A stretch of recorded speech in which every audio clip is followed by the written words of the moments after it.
Hey there everybody, we're going to go through the first few stances that are found in our curriculum, and we're going to start with the first one, which is called the horse stance. In the horse stance, we're going to start with our feet together and our hands on our side, and we're going to step out to the side. In the horse stance, the feet should point straight ahead. The knees should be bent and the pelvis should be neutral. The back should be straight and the head should be up. A couple key points to remember on the horse stance. First, we'll start with the feet. The feet should point straight ahead, so you want to make sure that your toes aren't pointing out or kind of pigeoning inward, but rather as though they were on tracks going just straight ahead, parallel to one another out in front of you. The next key point to remember is that the knee should be bent and relaxed, not pushing out or pulling in, but rather just kind of in a relaxed seated position. Imagine you're just kind of sitting in a low bench. Next, the pelvis. The pelvis should be neutral, so not tucking under too much, not also sticking the hips out behind you, but just a straight back. If I change my angle on this position so you can see from the side, the horse stance is just a straight line up through the back. So you don't want to tuck your butt under or stick your butt out behind you, because that causes imbalances in your posture and it disrupts your rooting feeling, or that the transfer of your weight firmly into the entirety of your foot. And when you're in a horse stance here, what you don't want is to feel your weight on your heels. And the more you tuck your butt under, your weight will transfer into your heels and be not in your toes. Conversely, if you rotate your pelvis back and stick your butt back, your weight starts to move onto your toes and not on your heel. In any case, or either case, what happens is you've disrupted the root and the foundation that you want to develop in the horse stance training. That's the real whole purpose of the horse stance, is not to sit there in a horse stance and fight, punching in a forward position. Of course not. That doesn't make any sense. But what you want to accomplish through your horse stance training is a rootedness through your footwork. So in order to do that, knees must be bent, feet point straight ahead, pelvis is neutral, and the chest is up and the head is up. The next position we'll talk about is the arrow stance. In the arrow stance, we're going to move from our horse stance and we're going to pivot our feet.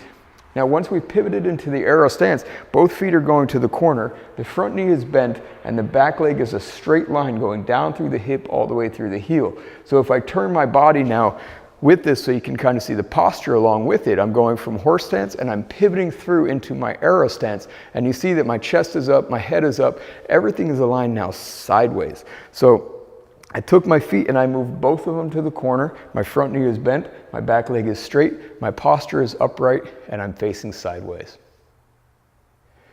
Now, one of the other things to remember on the arrow stance is very important, and what you will notice when you first start training is you'll be in a horse stance and you're ready to do your transition, and your front leg, your lead leg in the direction that you're heading, is going to probably have no trouble pivoting whatsoever. But what you might find is that the back foot has kind of stayed where it is. So you have one foot kind of in a horse stance position while the other foot tried to move to arrow stance. It's very, very common. So what you want to do when you're training is you want to make sure that you're shifting not just through your front foot, but through both of your feet and pivoting so that you can bring the hip in the direction of your turn, okay? Because the hip connected to the knee connected to the foot, right?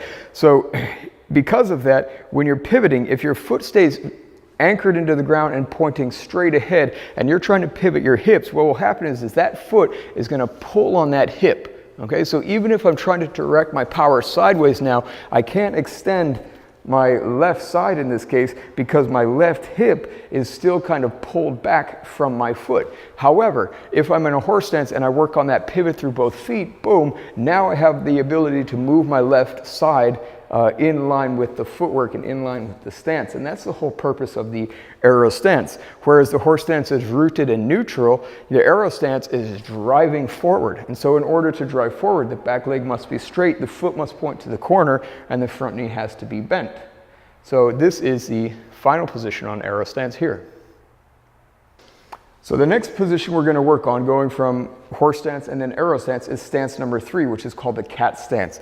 In the cat stance, we're starting from our arrow stance. We're going to pivot the foot out to the corner as we step through with the back leg. What you want to do here is try to make sure that you stay short or stay the same height. So if I'm upright facing sideways in my arrow stance here, as I turn my foot out to the corner and step through, I'm staying essentially the same height. I'm not standing up in the cat stance, which is also very common and easy to do because this stance being down here is a challenge, okay? Sinking down into the stance where you have all of your weight or most of your weight in your back foot is very challenging when you're first starting your stance training. So keep that in mind, okay? I'm gonna turn again to face in another angle just so you can kind of see this position from the other side.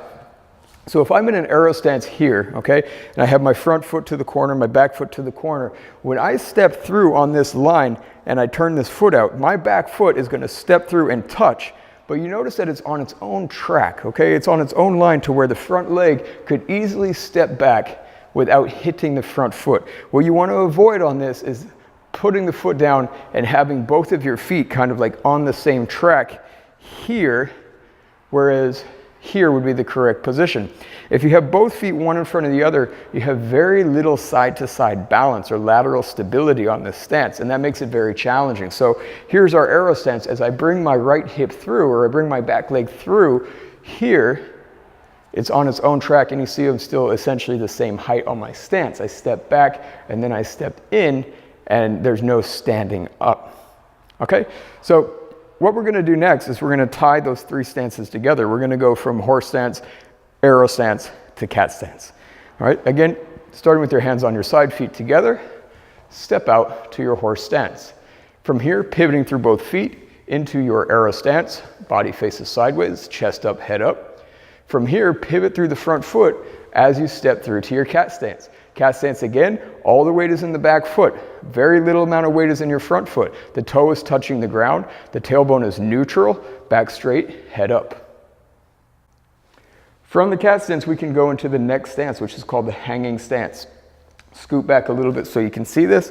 From the cat stance, again here, chest up, head up, back straight. We're going to take that front leg and we're just going to raise it up, touching the ball of the foot or the toe onto the knee.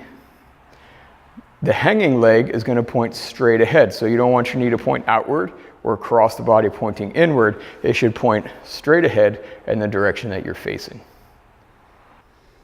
Our last stance is called the light stance. So from the hanging stance position, you're going to put your feet down side by side, creating the shape of a letter V with your feet.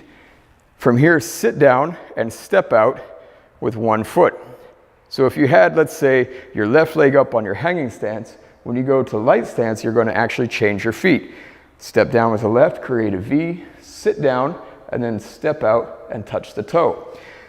In this position again, my posture is upright. However, I'm sunken down through the back leg, and there's no weight or very little weight on the front foot. The difference between your light stance and your cat stance is that in the cat stance, the knee is bent and you have a vertical line going down from your knee to the tip of your toe. And in the light stance, you have a straight leg. But notice here, you can see the depth of the stance. My legs are kind of side by side. My hips are squared off side by side.